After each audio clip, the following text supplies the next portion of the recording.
Rodrigo Paz Pereira. Yo creo que lo ideal hubiese sido, Marcelo, que se aprobara quizás una ley sobre el tema, Mm, es decir, una ley que pudiera de alguna manera reglamentar el uso de los recursos públicos en relación a la publicidad del Estado, ¿no? Si no hay una ley, por lo menos debería haber una norma clara que fije una metodología para asignar estos recursos. Estos recursos a lo largo de los últimos 20 años pues se han asignado en función de las afinidades ideológicas, ¿no? Eso lo sabemos perfectamente.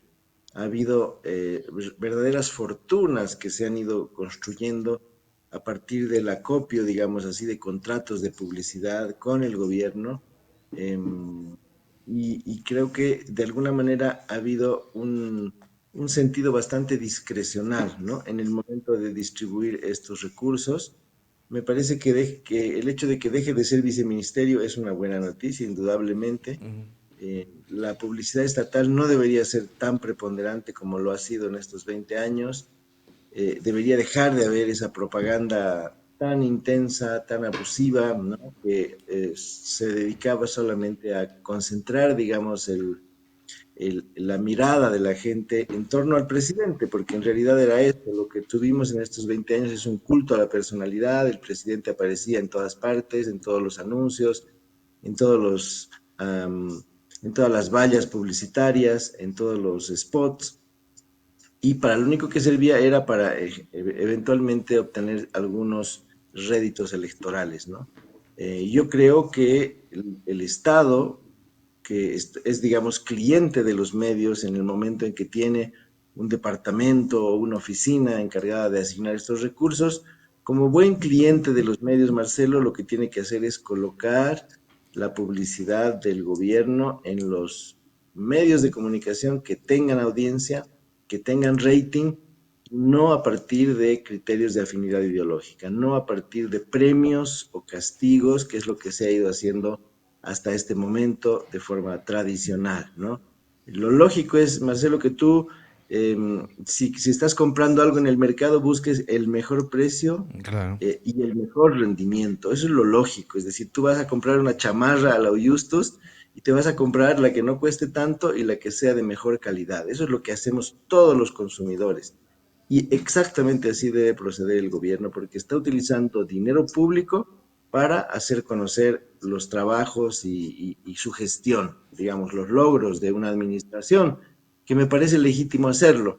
Sin embargo, lo que tiene que conseguir no es controlar a los medios, controlar los noticieros, controlar el discurso público, sino a partir de ahí solamente buscar el contacto con la ciudadanía, llegar a la mayor cantidad de audiencias. Por eso te decía sobre una ley, es decir, una ley podría eventualmente distribuir el dinero en función del rating. No puede ser que medios minúsculos dirigidos por exfuncionarios de gobierno reciban el gran paquete de la publicidad como ha venido sucediendo, que se convierte en una forma alternativa de seguir, digamos, pagando favores, ¿no? Que eso es lo que ha sido, digamos, la norma hasta este momento. Claro, claro, es importante este cambio porque efectivamente sí, ha sido como que doy publicidad a mis amigos. Esa ha sido la lógica y definitivamente tiene que romperse, ¿no? Sí, correcto. Es decir, no sé, te doy ejemplos muy concretos. La época, Ujú. semanario o quincenario, ya no estoy seguro, de Hugo Moldis, ¿no? Recibió unas cantidades impresionantes de publicidad porque él siguió siendo arcista, rompió con Evo Morales y continuó 5 años más, digamos, beneficiándose de ello. Em, y nadie leía, y nadie lee, creo, la época, ¿no?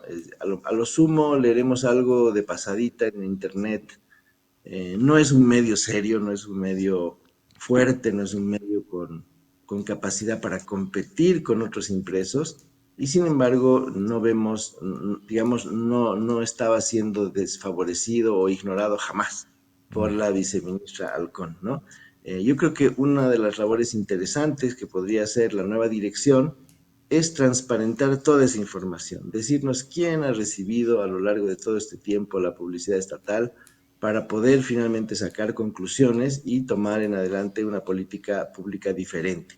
Ojalá pueda Conclusiones, ser. porque en realidad, aunque digamos no es ético, si va el término, digamos que no hay nada, en cuanto a recibir publicidad, no hay nada que pueda ser sancionable, digamos, ¿no? Pero obviamente creo que sería así un importante para ver, para medir un poco el tema ético, ¿no?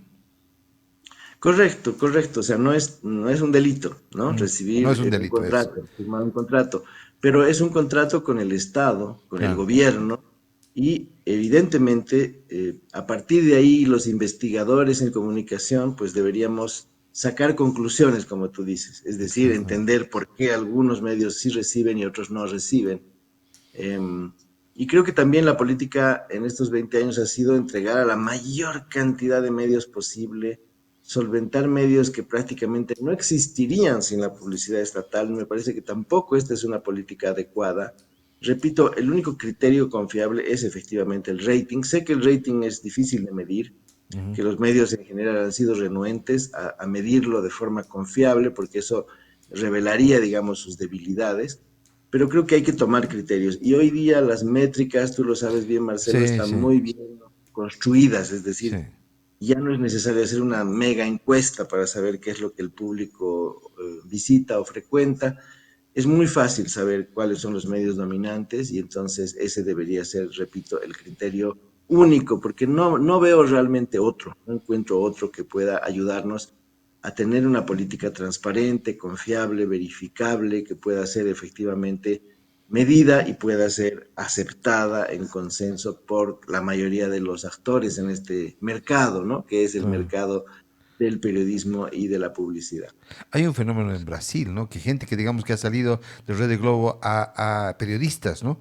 Han hecho, por ejemplo, sus propios canales en YouTube y demás, y tienen una audiencia impresionante. Un estudio reciente de Oxford y la Universidad y Reuters, la agencia Reuters, señala definitivamente que los periodistas de hecho están migrando de los medios hacia las redes, a convertirse en influencers. Eso abre un nuevo panorama en este ámbito y en ese ámbito efectivamente están los ratings que llamamos, están en las métricas reflejados con millones de vistas, cuántos me gustas y todo lo que se llama engagement hoy en día. Entonces realmente es mucho más medible, digamos, en cuanto a eso, ¿no?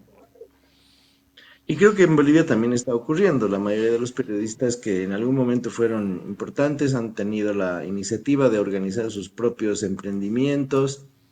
Creo que esa es un poco la norma. Si tú ves, por Sí, ejemplo, el periodismo cruceño, que es muy fuerte, ya no es El Deber, ya no es Unitel, ya es ahora Asuntos Centrales, es los blogs, ¿no? O los lugares, los sitios web propios de cada uno de los periodistas. Estoy pensando en Tufiaré, en Maggie claro, Talavera. Y esa es, digamos, un poco la regla también, creo, en Bolivia. Y bueno, yo creo que la novedad es que los medios ya no son tan caros, ¿no? Ya no necesitas ser un gran empresario para poder tener un público, para poder hacer tu trabajo. Son más baratos y por lo tanto es más fácil incluso que se puedan sostener porque no tienen tantos gastos, no tienen tanta inversión, no hay una inversión física como la que teníamos antes, ¿no? Y claro. creo que eso también puede ayudar a democratizar un poco más la comunicación, porque ya no son los grandes empresarios los que hacen comunicación. También la pueden hacer, por supuesto, están en todo su derecho, pero creo que también ha surgido un poco esta corriente en Bolivia y bueno, me parece que si esto va acompañado por una política estatal transparente, Transparente. verificable, todo podría funcionar mejor y dejaríamos de lado la propaganda, ¿no? Que es Claro, esencialmente algo claro. innecesario, absolutamente innecesario. No lo veo mal, o sea, puede haber obviamente propaganda, pero yo digo, la propaganda, Marcelo, debería ser un asunto de las campañas electorales, no de los periodos normales, digamos así, ¿no? Del funcionamiento de las sociedades. De las gestiones. Y además, claro, de repente un mecanismo interesante sería lo que tú dices, transparentar, efectivamente, publicar a través de los medios, a través de los, digamos, de las plataformas estatales o a través de webs y demás, de la dirección de comunicación, quiénes son los contratados, a cuánto asciende cada contrato, para que así la gente sepa y esto se pueda transparentar y todo el mundo pueda ver claramente. Creo que cuando la cosa no tiene que ocultarse, cuando la cosa se abre a dominio público, es mucho más transparente, obviamente, ¿no? Es lógico. Sin duda alguna. Tienes un montón de casos que, digamos, que podrían ser evidenciados y evidentemente también prevenidos, ¿no? Qué sé yo, gente que trabaja en el gobierno y que de pronto hace un espacio, digamos, de comunicación, de información, y que recibe dos salarios, ¿no? Indirectamente, es Mm, decir, trabaja para el gobierno, por lo tanto, no tiene distancia, no tiene equidistancia con lo que sucede, y al mismo tiempo tiene un contrato de publicidad. Eso, por ejemplo, debería estar prohibido. O por lo menos, si no está prohibido, debería estar visible, debería poderse saber quién entrevista o quién conduce un noticiero cuando, digamos, al salir del canal o al salir de la radio está yendo a trabajar al gobierno y por lo tanto tiene de alguna manera embargada su credibilidad, ¿no? Y así puedes ir citando un montón de ejemplos de casos específicos donde la ética efectivamente queda vulnerada y creo que la única forma es efectivamente haciendo un marco de transparencia donde se pueda averiguar exactamente todo lo que el Estado está invirtiendo en los medios, ¿no? Porque además es dinero público, Marcelo, o sea, no es algo que se pueda ocultar, es algo que debe quedar evidenciado. Y bueno, y ojalá el presupuesto sea pequeño, no puede ser que el presupuesto en propaganda gubernamental supere al de salud o al de educación, como se ha ido informando, ¿no? Es decir, eso es también algo central. claro, ahora, ¿cómo ves tú, bueno, en otra área, digamos, que debería manejar este tema de la dirección de comunicación? Obviamente es los medios estatales, ¿no? Tenemos a Bolivia TV, Radio Patria Nueva, Yimani, AVI, el periódico Ahora es Pueblo, El Pueblo, y además las RPOs, que son radios comunitarias. En el gobierno de, principalmente de Evo Morales, se ha montado una red de radios comunitarias que son más de 60 y que están en áreas rurales del país y que están manejadas y que tienen su antena y que conforman una cadena. ¿Cómo manejar este tema? ¿Cómo crees que debería ser la política en cuanto a esto? Mira, yo creo que Ahora es Pueblo debería cerrarse. Me parece que el gobierno no necesita un periódico, un impreso, algo que se compra en los kioscos y que cada vez tiene menos fuerza. Es decir, no puede ser que los principales medios impresos ya se hayan cerrado o dejen de imprimirse como ha sucedido con La Razón, con Página 7, con casi todos los medios más importantes y el gobierno siga alentando una empresa que realmente no tiene sentido porque no tiene un impacto, nadie o muy poca gente puede informarse a través de este medio. Y yo creo que no tiene sentido tener un periódico gubernamental. Eso lo hicieron porque estaba por ahí Iván Canelas y les dijo que era una buena idea, pero me parece que no tiene sentido. Los medios estatales importantes pues son los que conocemos, es decir, una estación de radio y un canal de televisión. Me parece Ujú. que eso es lo esencial, es lo que todos los gobiernos tuvieron y no sé por qué el gobierno del MAS tuvo que hacer un periódico, ¿no? Me parece que no tiene mucho sentido. Luego, lo que dices de las radios comunitarias, pues era una falacia porque realmente dependían del Estado. No puede ser comunitario algo que depende del gobierno, que recibe apoyo del gobierno y no puede subsistir sin ese apoyo. No tiene sentido en el mundo de hoy. El propio Morales lo sabe, tiene causa Chuncoca y no es Mm. una estación comunitaria, es esencialmente un sitio de internet que es muy visto y que tiene éxito porque es en realidad el canal de difusión oficial de Evo Pueblo, ¿no? Entonces me parece que el gobierno no necesita una red de radios comunitarias tampoco y que ese podría ser un espacio donde se pudiera en realidad generar cierta austeridad. Yo creo que con tener una agencia de noticias quizás, ¿no? Lo que era AVI o lo que sigue siendo AVI, un canal de televisión y una emisora de radio sería suficiente. Me parece que el gobierno no necesita más herramientas de comunicación que esas, porque pues de por sí el gobierno concita interés. Donde vaya el presidente, el vicepresidente, los ministros van a tener cobertura y ya con los medios privados es suficiente. Los medios privados hacen su trabajo de manera eficiente y el gobierno no tiene por qué duplicar aquello. Ahora, ¿cómo verías tú el tema de, bueno, entonces habría que desaparecer algunos Medios medios, de hecho, estatales. ¿no? Sí, Estatales. Ahora, pero digamos, en el ámbito ese del tratamiento informativo, ¿cómo debiera ser el tratamiento informativo obviamente, porque porque lo que nos ha acostumbrado el gobierno es solamente a, digamos, a, a que se refleje la parte gubernamental, ¿no? El tratamiento es, digamos, solamente las autoridades. Digamos que AVI en algún momento, creo que es una buena fuente como para sacar, extraer declaraciones oficialistas, digamos, ¿no? ¿Cómo ves este tema? ¿Cómo debería ser el Ujú. manejo en cuanto a la información? Yo creo que el gobierno tiene que concentrarse y probablemente ya lo hace en las redes sociales, ¿no? O sea, tenemos que aprender ahí del vicepresidente Lara, que aunque no nos guste, nos moleste que todo el tiempo esté a lo mejor lanzando declaraciones escandalosas, es un medio directo de comunicación con la gente, ¿no? Me parece que el gobierno necesita centrarse totalmente en lo digital, necesita ser una fuente abierta, transparente, directa. El presidente Rodrigo Paz también lo ha estado haciendo videos en directo. Ujú. Y yo creo que ese es el modo de comunicación del siglo XXI, es decir, una conexión directa con la gente, que la gente pueda comentar, que la gente pueda circular lo que se produce, y en realidad es una confluencia entre el gobierno y la sociedad, ¿no? Sin necesidad de unos intermediarios que los periodistas necesitamos existir. Por supuesto, tenemos un rol importante porque sistematizamos esa información, pero yo creo que hoy el periodismo hoy en día se hace desde la computadora y desde el teléfono celular, ¿no? Los periodistas tenemos ahí toda la información circulando de manera directa, sin intermediarios, y a lo mejor evaluando si lo que vemos es válido o es genuino o es una falsificación. Un poco a eso se concentra, digamos, mucha de nuestra labor, ¿no? De saber si el video de Lara lo hizo él o fue Su producido equipo. por sus Sí. enemigos, ¿no?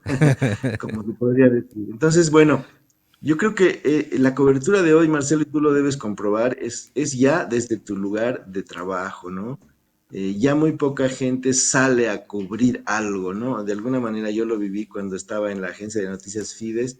Intentamos Sí, hacer ese cambio, es decir, ya nadie va a salir a sí. cubrir nada, Y es una porque pena las porque yo creo que el declaraciones... periodismo es in situ, definitivamente, ¿no? Pero bueno, sí, Sí, sí. lamentablemente es la tendencia, ¿no?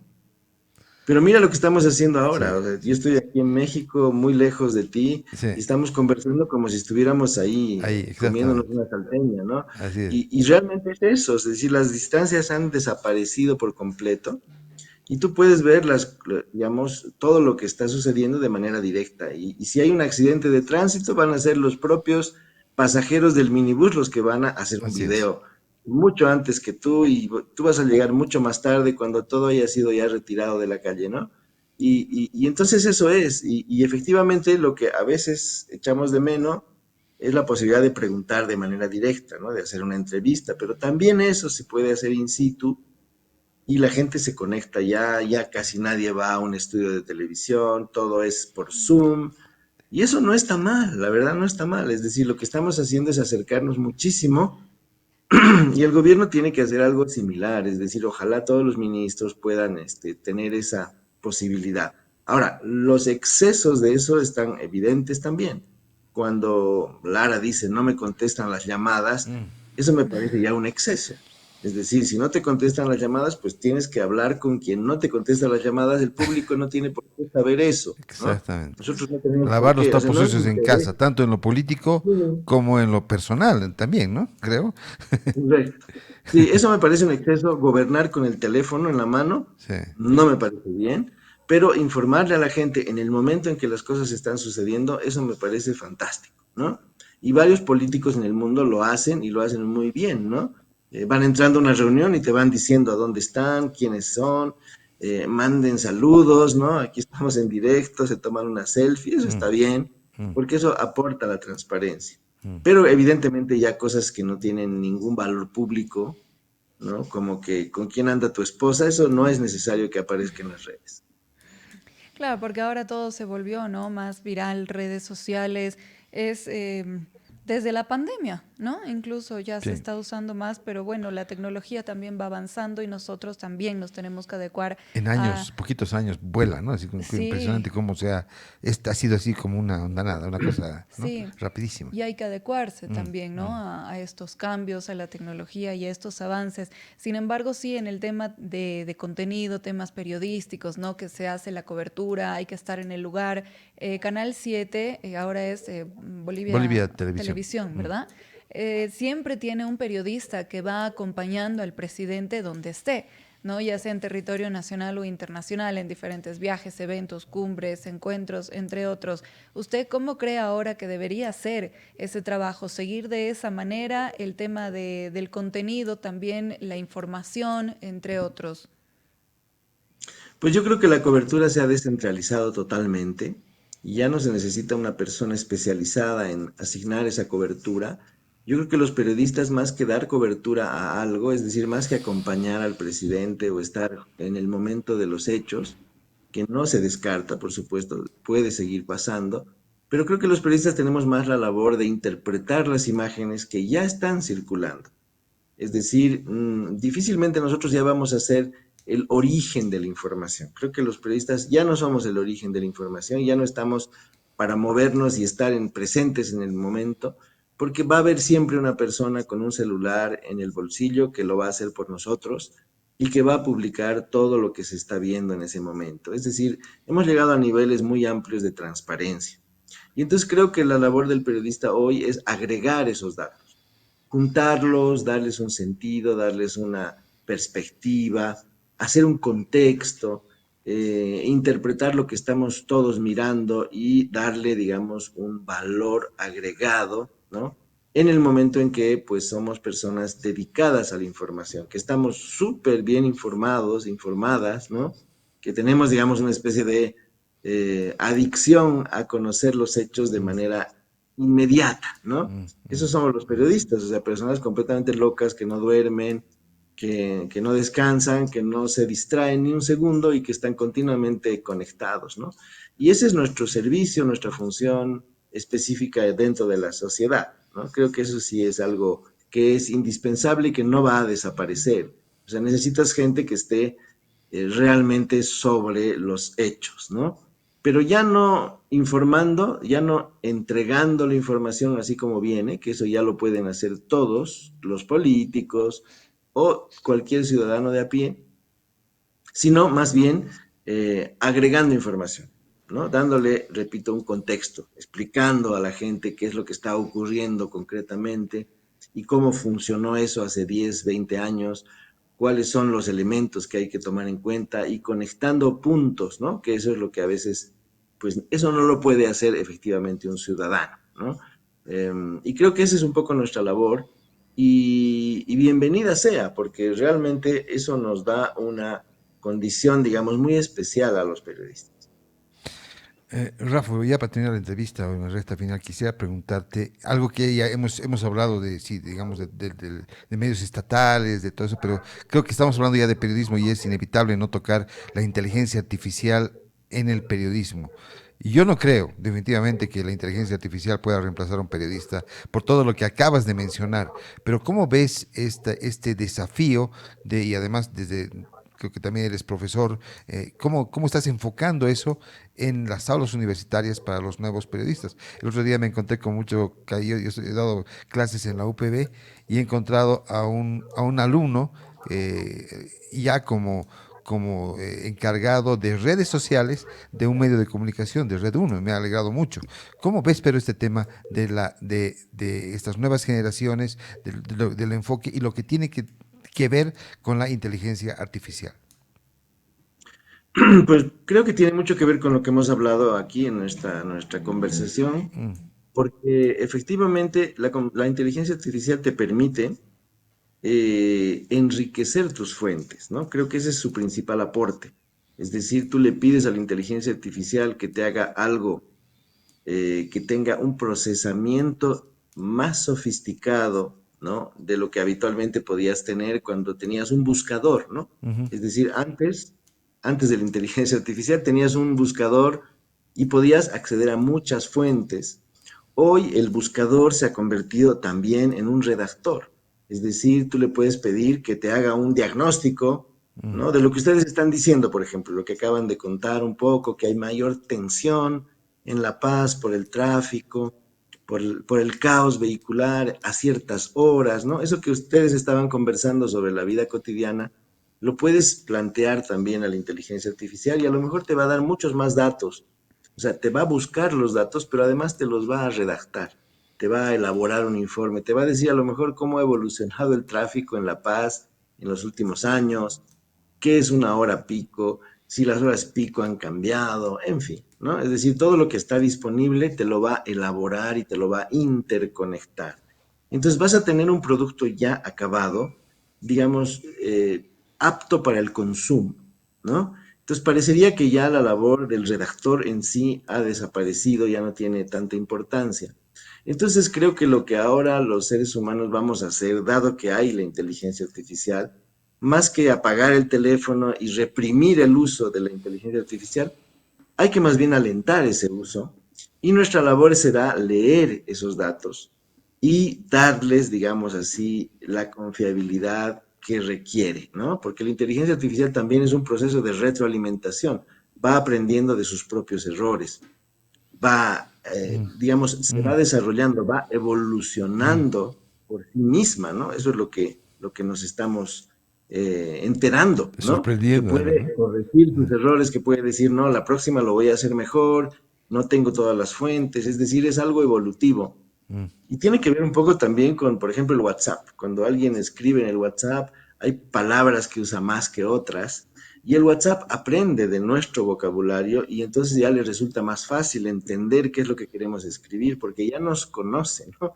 Entonces es un asunto evolutivo que realmente es muy desafiante porque ya no sabemos bien quién es el autor de qué, ¿no? Y en la educación eso es caótico porque ya los estudiantes pues no redactan sus ensayos, se lo piden a ChatGPT, ¿no? Y entonces ya no sabes si estás calificando al usuario de ChatGPT o al alumno que tiene que pensar por sí mismo, ¿no? Pero creo que ya ese auxilio está muy avanzado, ya no se puede esconder.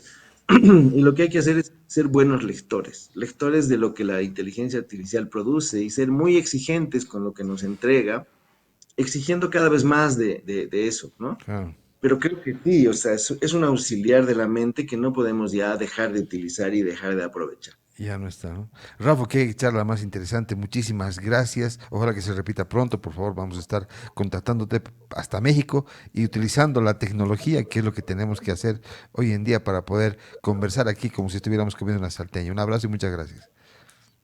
Un saludo para ustedes y muchas gracias también por la invitación. Un gusto. Un gusto, un placer. La política comunicacional del gobierno es todavía estamos hablando, estamos viendo, estamos debatiendo.